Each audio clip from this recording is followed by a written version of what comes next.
Project y'oruguuto rwa kilometero 15 n'obucweka 8 orwatongozibwa kukorwa ebiri 13 by'okwezi kwa mukaga omwaka 2025 ikaba neteekateekwa kuhindura omwanya gw'enyanja ya Bunyonyi gumwe aha myanya erikumanywa munonga omu by'oburambuzi omu Uganda. Project egi n'eyokumaraho obuhumbi 12 kandi netwarra muno oruguuto rwa Kisoro mu Gahinga.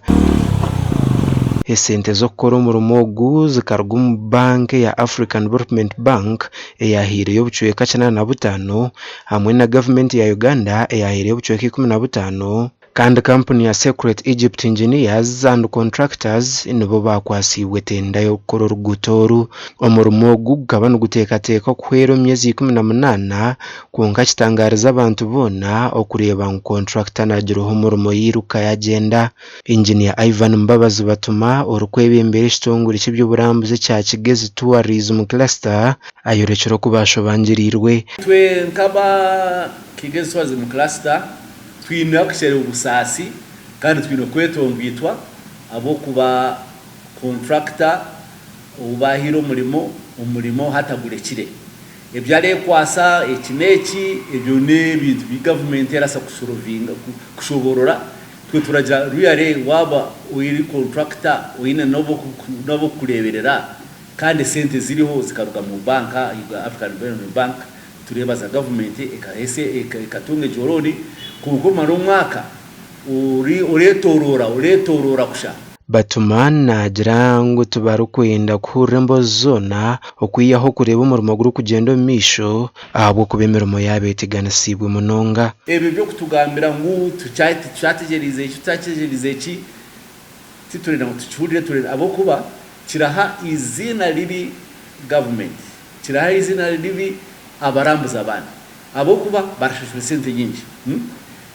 kwija hano kushanga enguudo y'ibari kuza Bunyonyi hamwe n'ezindi myanya ka Bwindi ayibarareba Gorillas kushanga baraba stuck imotoka zabo zirakwama abo kuba enguudo tizikoze. Wycliffe Rushaju orukurra ekitongole kya Gorilla and Beyond Safaris hamwe na Mirere Bunyonyi Rogers nagira ngu bashobirwe okureeba omuntu nasiga omurimo guyakwasibwa omushana nigujwa. Owabiro gukwasire nga contractor ebyoma yabitwara ndagira ngu byona babitwire Kampala ninga hinayo babibishire konka tihine omuntu nomwe kumale sandisha twate tihaliho omuntu weno likora ryo gumuhanda tihino likwaragata tihine tractoriho so twino kushasha konka twire no kwetongitwa habwenshi omuhando gubabire batwire bararaganisa mu budget zone nka 8 babire bagutandikireho ebyoma bakabitwara government ni eri kutubiha contractor ni walemirwe turenda ngo tumanye ekirugenda mission enje eshonga eziri haruguto rwa Bunyonyi nyowe nko mwebembezi neshonga eziturakira kureba ezirabaho omu procurement ningashi abaraba hino bujunaniza bwo kuronda contractor mu izina rya government abinji barakunde bituga ushango umuntu bamutatsika bataka muhiro umurimo babanze bamwiha kasete kinji kandi nawe kwaraza kubarenda kwereka obubasa ushange nawe yaronda za roni yaza mu bakafuna yaza mu banks kandi yamara kutunga down payment ninga shesete zo kutandikiraho ushange yabanza yakiriya ringabo ekituge cyaraganisize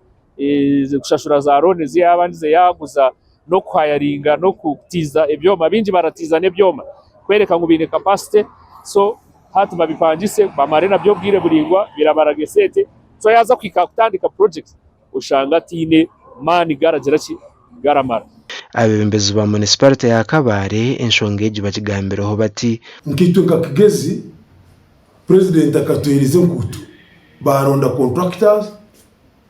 abo baronzire nabo basayiningire bakashye ko baramarira urukuto mu myaka 3 bato turagambira imyaka 3 ya imyaka 2 yarabiho hasigire umwaka gumwe konko murimo gukozirwe tiguru kandi contractor baye batuyire ayirukira kwate byoma byebyo nagira ki yagenda so itoka district na region yona turyo mu kwebuza government eji ekamuhasete ningatera muhirisete konka itwe nk'abebembezi tugerizeho munonga okureba ngu twatandika kwandika through RDC wa Kabale